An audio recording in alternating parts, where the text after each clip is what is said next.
Today,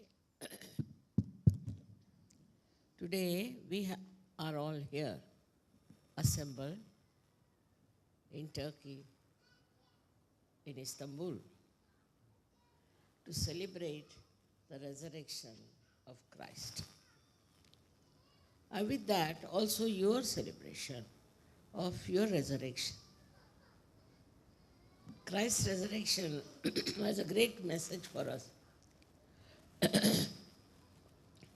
He won over the death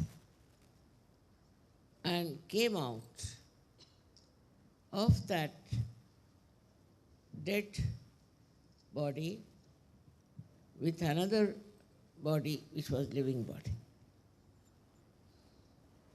The body was the same, but one was a dead body and another was a body which was living. It's not only symbolic. It actually happened with him. After all, he was a divine child. He was a divine person. So actually it has happened with him. It's not just a symbolic thing that he died and he was resurrected into another person, or can say into a living person.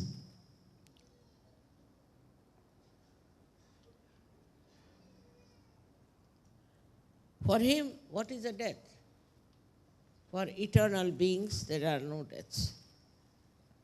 There's no death for a person who is eternal.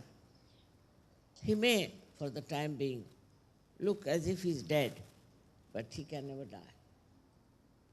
Christ was like that, a very, very special incarnation which came on this earth to be reborn out of the dead. Now we are also, when we are not yet realized souls, when we are not yet enlightened, we are also dead in the sense our awareness is very, very, I should say, absolutely dull and dead. We can see flowers, we can see faces, we can see buildings, we can see cities, we can see all those things. All these things we see and we feel we are quite aware, which we are not.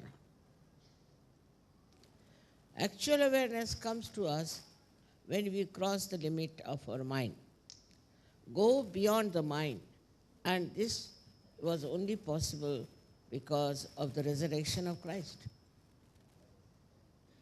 He resurrected himself because he was a divine person. But also, we are resurrected because we are blessed by divinity. Now this mind of ours, which is in between, is controlled by Sri Jesus Christ.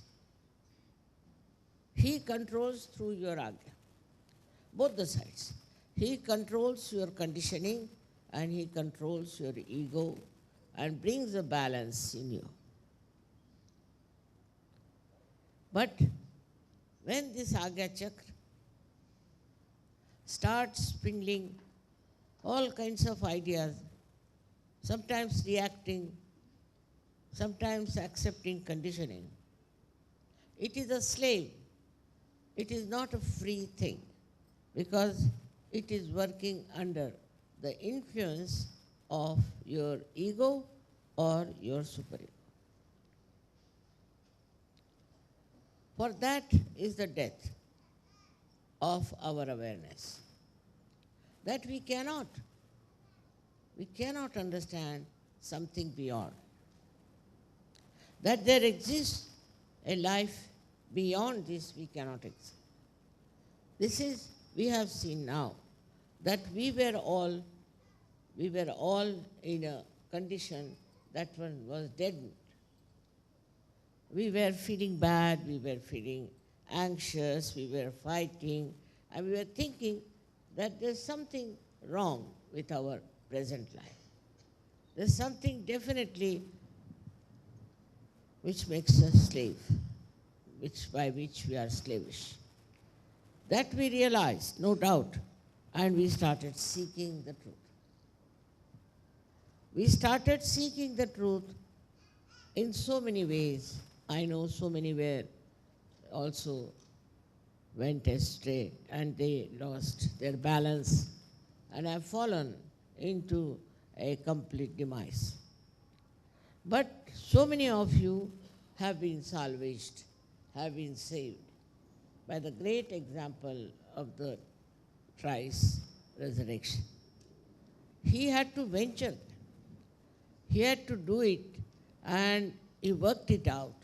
Without him, our Agya would not have been that flexible.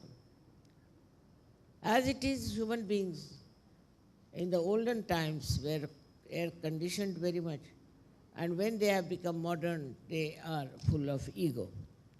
Nothing in between. With these two influences, we are imprisoned. We are absolutely dead people. We have no sensitivity for anything. I've seen now, even today you can see what things are happening across, is people are very anxious to kill each other. Human beings want to kill human beings. Can you imagine such a stupid thing that we should kill our kith and kin? Then there are children who are killing, parents that are killing. No relationship is accepted. It's a sign of a person whose awareness is completely dead. In our awareness, at least, we should have feelings of compassion and love. But that one is lost. It's not there. We don't have it. The whole world is aflame when you read about all the wars that are going on, the way they are killing children, the way they are destroying human beings. It is a wrong attitude that by destruction of human beings, things will improve. It's a very, very wrong concept that by destroying them, one can achieve something. Our work in SahajaYoga is doing well, I must say, but it has to stop this horrible attitude of human beings to destroy. So you might ask, then what to do, Mother? What to do to stop this destruction? Answer is in the life of Christ. You resurrect people. You resurrect them, enlighten them, bring them to a state where they understand what is right and what is wrong. Let them feel the compassion and love that is within you. When that starts, that third force within us starts acting, our ego also comes down. Our conditioning also comes down.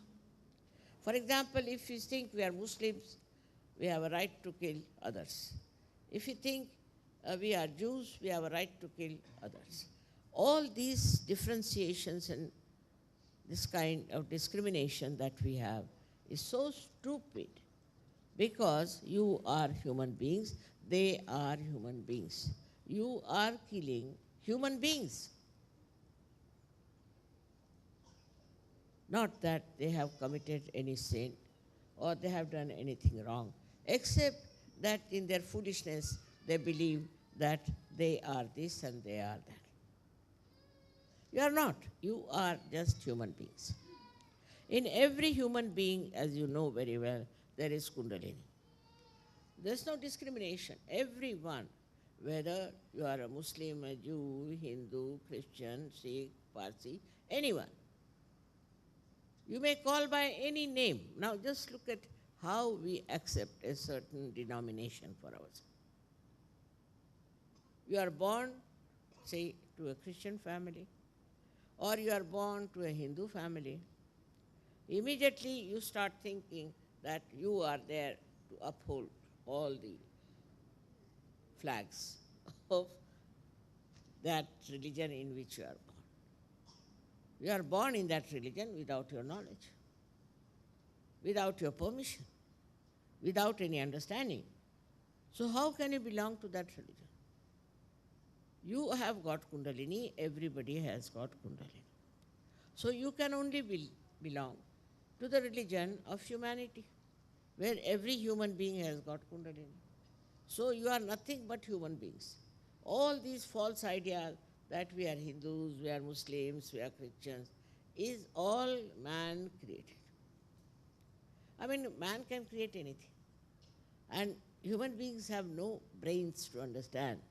That is all man created. For example, you see in America, they create associations and big organizations and all based on absolute falsehood, absolute wrong ideas, absolute destructiveness. But they form it. They have groups, they have this, that, and they are prospering. But it has a repercussion they don't know. If you start doing such false things against human beings who are created by God and nobody can destroy them, then there are repercussions. Many, many countries who were once upon a time rulers, were known as great things, have come down. And all such countries who now think they are very rich and all that will have to come down. All of them have to come down is just an ultimate result of the stupidity to believe that you are higher than others, that you can kill others. So a non-violent method started, which is of another absurdity, I think, because then they start saving mosquitoes and also the bugs. While mosquitoes and bugs are, you must know, are the greatest blood suckers. They live only on human blood. Such things, what's the use of saving them? So human beings takes to something that is absurd, stupid, foolish. I don't know what is the reason. The way they accept things is absolutely unbelievable. I think it is a kind of a slavish mentality which doesn't give them freedom to think what is right, what is wrong. For this we have Christ. We have Christ, a person who was absolutely free. Free from all kinds of prejudices, all kinds of temptations, all kinds of nonsense that human beings follow. But one may say that, Mother, after all, he was divine. He was divine and now you are made divine also. So how can we now join together to make a full effort to tell people that what are you doing? Why are you doing it? What is the need to do such things? On one side is, we can say, a mass destruction through stupidity. Another side is your own self-destruction. Take to drinking, take to other self-destructive things which are immoral. That's very easily available and people like it very much, and they don't like when you talk that this is destructive. So either we destroy others or destroy ourselves. Christ was destroyed by others and he resurrected by himself. So we are also in the same position now. I know many a times SahajaYoga was challenged, now it's much better, not so bad. Was challenged and there were so many problems. But now it's smoothing down. Because that's the truth. That's the reality. That's what is divinity. So you should not be afraid. All these funny ideas about SahajaYoga also will die out.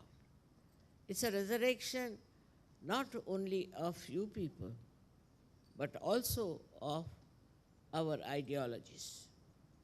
Now the ideology is changed, that our awareness should be enlightened. We should have light in our awareness. This has come suddenly through SahajaYoga to people, that if you don't have the light, how can you go further in the right path? It's not easy to describe Christ's life, how he went through that. He died so young, and brutally he was killed. But still, all that, he resurrected himself. He came out of all that, came out of that ordeal. So for us also, when we have in SahajaYoga problems, we should know we have a power to resurrect ourselves. No one can destroy us. No one can finish us off, because we have a power to resurrect ourselves. This special power that we have to resurrect, you should all the time understand and feel it and meditate on that. I hear from people from every country, the government is doing like this, the government is doing like this, or they are having some trouble, they call you a sect, they call you this and that. All right, doesn't matter. Your duty is to believe that you are following the footsteps of Christ, and no one can destroy it. This is the message of Christ's life, that divine life cannot be destroyed. When his body could not be destroyed, then how can you destroy the divine light in him? So many SahajaYogis are here who have been since long in SahajaYoga. And they have had problems, and they went through a lot of troubles, I agree. But all these things have subsided, and now you are in such a resurrected position that after some time you'll be amazed. SahajaYoga will take over all over the world. All over the world, people will take to SahajaYoga, and we'll have such a lot of SahajaYogis all over the world that all this minority of some stupid people will disappear. For that, what have you to do? Sometimes people ask me, what do we have to do? You must have also read in the Bible that Christ prayed and he was praying. In the same way, we can say we have to meditate. Through meditation, we'll grow in our awareness, in our new personality, in our strengthened personality. Meditation is the only way we can grow, and then no one can destroy you, because you are all protected by the divine love. You don't have to worry as to who will destroy you, what will happen. Of course, in the beginning, there's little agitation, people feel little bad about it, it's all right. But actually, no one can destroy you. Have this faith in me. Christ had no organization. He had no Adi Shakti to support him. In no way, but only through his divine personality, he managed to get out of all the problems, of all the tortures, of all the atrocities on him. So now, you have better advantage because you are enlightened. Firstly, he was a divine person, and he could go through all that. You don't have to. Nobody will torture you, nobody will put you in jail, nobody will crucify you. Nobody will. That's not possible. But mentally, if you are upset, sometimes you get upset, I know. In certain countries, people get upset because they think they are oppressed because they are in SahajaYoga. I assure you, no one can do that.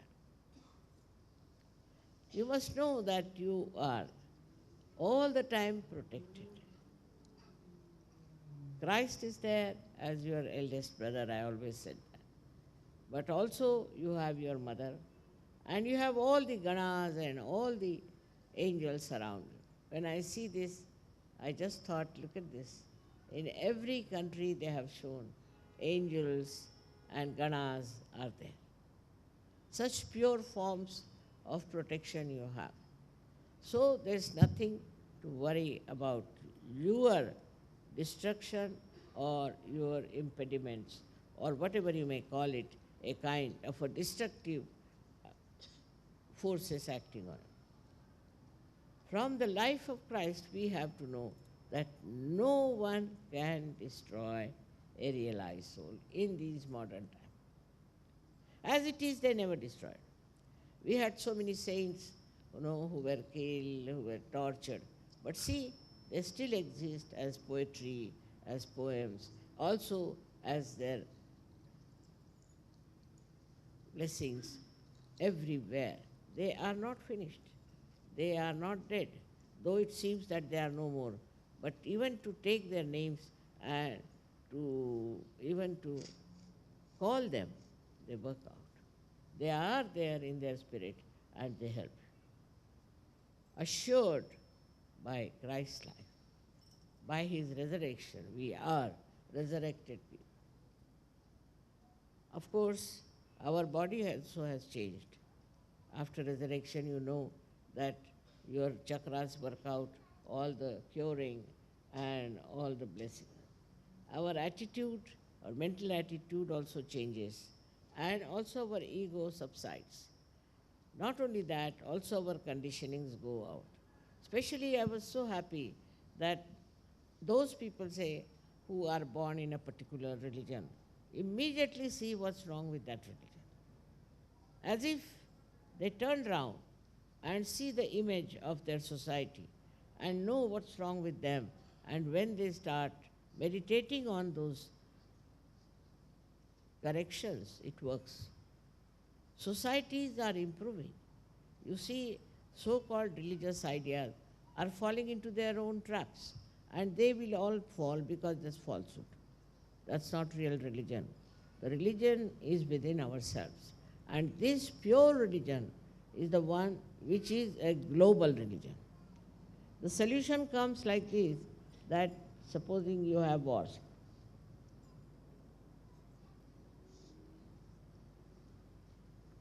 Wars in the name of religion, in the name of God especially. And in the name of religion, they have wars. So now, what happens? All such wars that take place cannot destroy reality, cannot destroy the truth. This is another message of Christ's resurrection. You cannot. You may think that today you have destroyed these people, but they are there. All the saints, all the great people who have been resurrected in life are all the time there. Their protections are there. Their guidance is there. You can see them in a way that they are there. So one should have no fear. The fear of death has to go away. So many of them have said the same, that what is death after all? Death dies itself once you are resurrected. So one should not be afraid of death. Now, how many of you have been afraid of death before your resurrection, but not now? You are not bothered as to when the death comes, what happens, or which way you are going to be so-called destroyed. You know you cannot be destroyed. In your heart of hearts, you all know this very well, that you cannot be destroyed. The fear of our destruction goes away, no doubt. But there is one thing, is the compassion. When you see all these bad things are happening and people are being tortured, your mind is, cannot take it for granted. It starts responding to that. And it feels the pain of others. Tremendous. But as a result of that, your willpower, your thinking on those lines, your tears even are powerful, and they can bring solace to those people who are suffering unnecessarily. You have to experiment with it. Just having a feeling of compassion and love, things will improve. Now, as it is, we meditate. But we can meditate also with such compassion and such love that your tears can also have an effect on these people who are so cruel and stupid and killing each other. But it is important for you to know that now you are not an individual, but you have become a global personality, a global personality. You are not an individual. You are a global personality. And sitting down here, you are working out all the global problems. You are not a small person now who's only worried about your own children, about your family, about this and that. No. This mind of yours has expanded. Expanded like this that it works automatically for all the problems of the world. When for a woman I read newspapers, especially women seldom read newspapers. They think it's stupidity to read newspapers. But I read. I read those where my attention is needed. I've seen it works.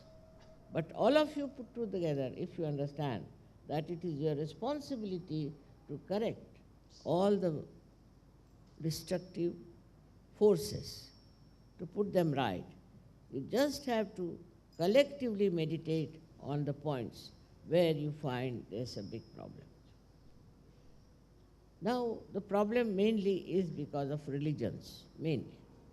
Now, if they can all jump into the new religion, global religion, they all are one. They cannot then fight because there's one religion, but they don't want to have one religion because they want to fight. They're fighting cocks. But if they come to Sahaj, if they become enlightened, then they will only enjoy love of each other and not killing of each other, destruction of others. And this is what we have to learn from life of Christ, who was alone, who was single. He didn't have such a collective behind him. But how powerful he was that he fought the death and came out of it so clearly at the stage of Agya. Without him, we could not have worked out SahajaYoga. Kundalini would not have gone through unless and until he had sacrificed his life. And he readily sacrificed. He accepted the task of sacrificing his life and then resurrecting. He passed through that, I should say, a very constricted channel of Agya to put you people right by saying you forgive everyone. If forgiving was such a powerful thing that you can even fight your death, then why not forgive? Many people say, Mother, we can't forgive. And I've told 100 times that what are you doing if not forgiving? So the message of Christ's life is that he forgave all the people who troubled him. Even he said that, oh God, please forgive them because they don't know what they are doing. On the cross he says those things. When he was tortured, insulted, he says what? Forgive them. Have pity. Have sympathy for them. Because they don't know what they are doing. They are killing the Son of God, and what will happen to them? Where will they go? What will be their situation? This one is a big message for us. That even on the cross, he said, forgive. Oh God, oh Father, forgive them. In the same way, we have to also forgive people. It's very important from the life of Christ that we have to forgive. His forgiveness was of the greatest importance for the world to understand. You must forgive. If we learn how to forgive, you will be amazed, half of the wars of this world will be finished. Now something happened thousands of years back, still people are fighting. Still they are fighting, thinking this thing happened so many years back, so they are our enemy. If we can really forgive those people, what happened before we were even born, Why should we form a group of such people? Why? Because there is something called hatred in human beings. They have hatred. Hatred for this, hatred for that. Even in small things they'll say, I don't like it, I like it. It's very common.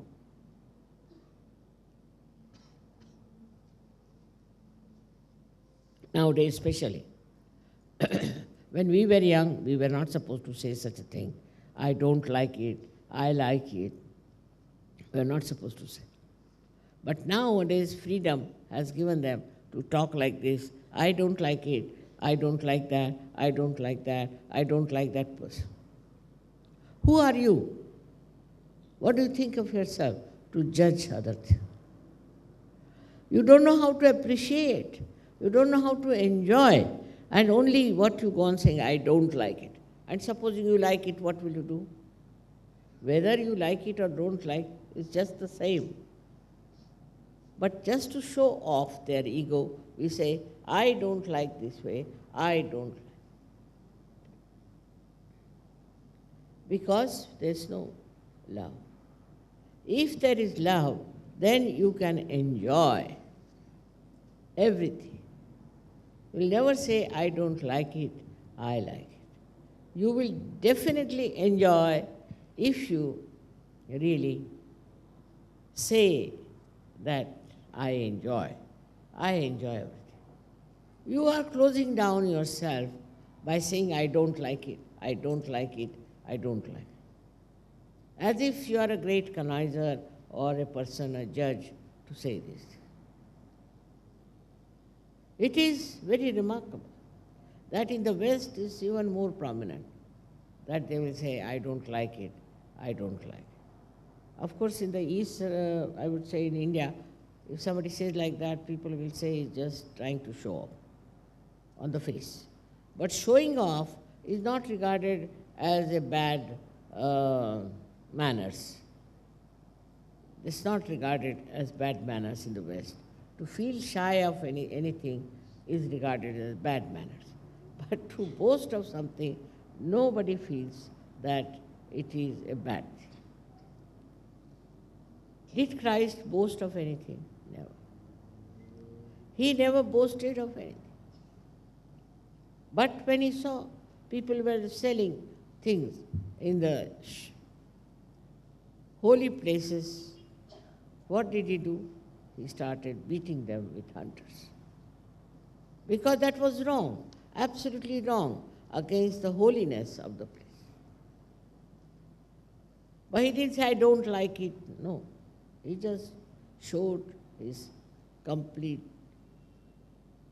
disapproval of the whole system of selling things in the temple or in a holy place. People go there to worship. They need a mind which is devoid of money orientation. There should be no money orientation when you are meditating. This is the biggest problem of today. Everything is money orientation. You like a car which is very expensive, so you want to have. By hook and crook, you will get that car and sit in that. You might be a thief, but you buy an expensive car to show off.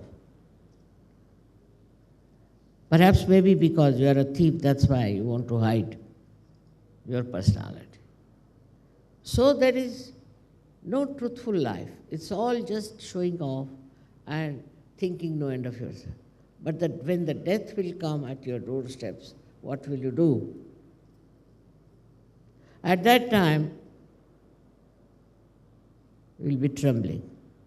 With all your so-called achievements and so-called showing off, you will just tremble before death.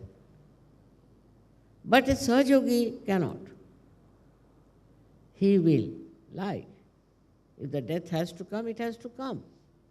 He will not tremble that the death is something dangerous, but is a place where he can go and rest.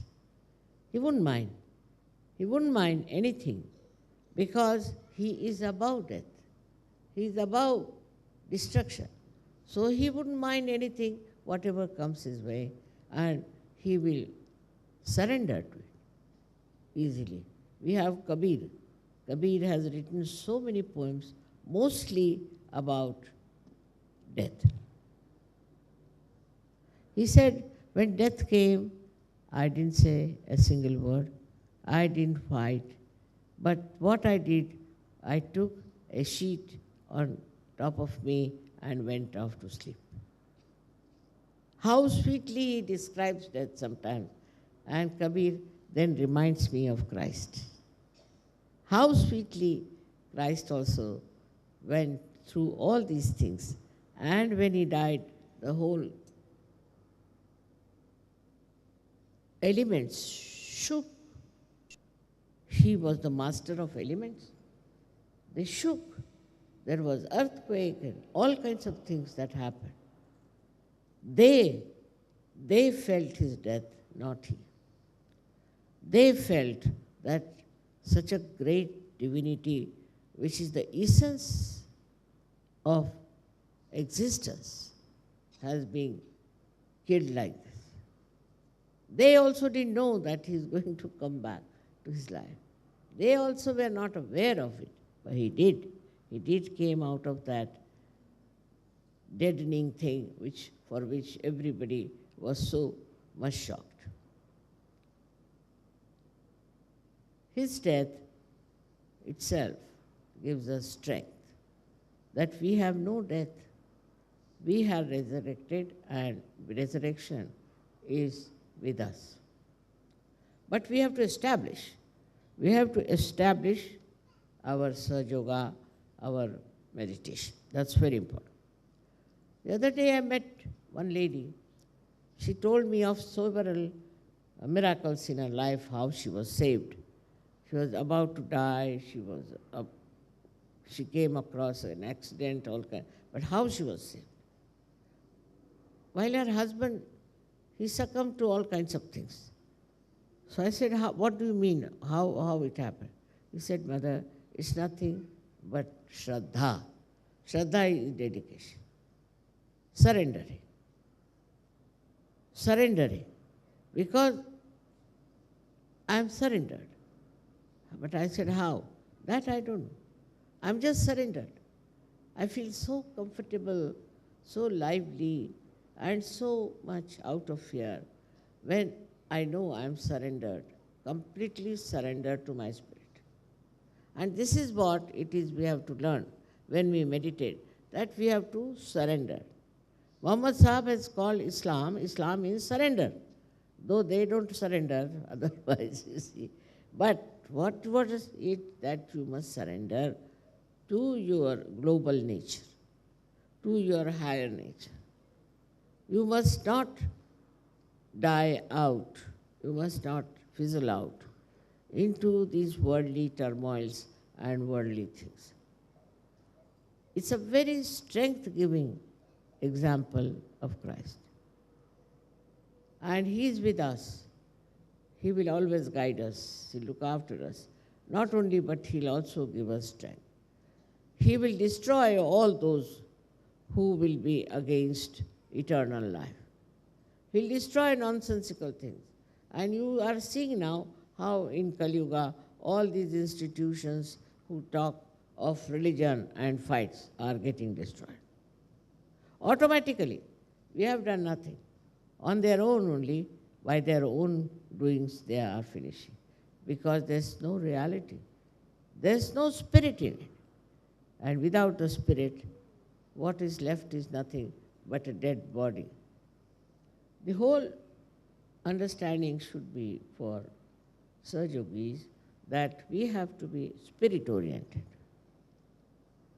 Not money-oriented, body-oriented, emotion-oriented, but spirit-oriented, which is a joy-giving thing. And you'll be surprised with that orientation. You will be the most happy, most loving, most beautiful person. immediately people will know around that there's something about this man, some spark, about this lady, some sort of a spark, that she is or he is so much different from us. It can be recognized in no time. Now at the time of Christ, very few people could recognize, because they were not enlightened, because they are very much below the level of human beings, I should say. But you are not. You are quite aware. You are born in modern times. And at this time, when we think of Christ, we should know what a life it was, what a grand personality it was, that it subjected to this kind of a torture. He could have destroyed all of them in no time. He was so powerful, such a powerful personality, but he did not. He forgave them. He gave you the message of forgiveness, the greatest force that can work out.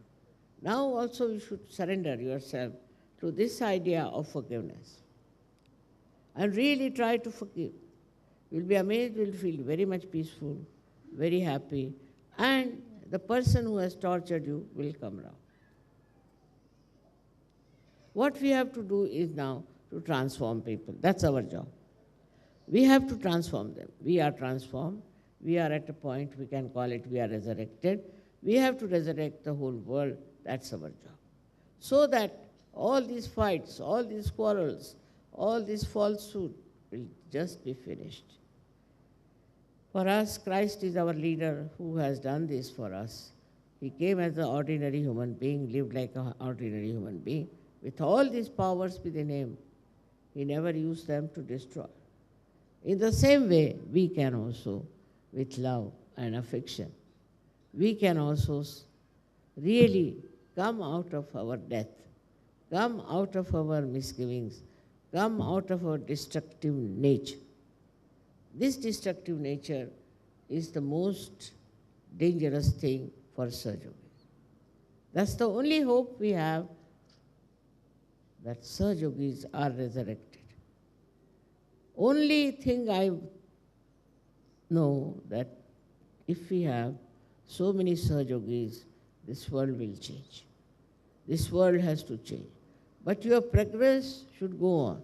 You should progress more and more, you should not retrace back.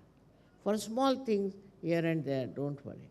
You have a very great responsibility, and that responsibility is to transform the human beings. That's your due. How many have you transformed? How many have you changed? It's all right for men or women. You have to change people. This is your job, and this is the power you have got from Christ. That you have to change them, transform them into the new world of happiness and joy, which we call it as the Sahaj Nirmal Dharma. If it works out, if it really works out, think of the world, how beautiful it will become for us. It's the duty of every SahajaYogi to go into this kind of a new venture and try to find out how many people he can convert and how many people he can bring around. I hope next time we'll have double the number of people that are here from all these 8 countries who are hosting now. All my love to you all. Great days are waiting us. We have to now understand only our responsibility. Main thing is how many people we have converted, how many people we have resurrected. That is the record, not how many pujas you have attended and all that. It's not so important. Pujas are just to give you strength and to give you power, but they are not your work. That's not your work. For your work, you can take from pujas all the strength that you need, but if you don't use this power, then what's the use? So now I leave it to you to remember that you are resurrected and you have to resurrect others. It's a very, very important job, at this time of complete turmoil and destruction. May God bless you.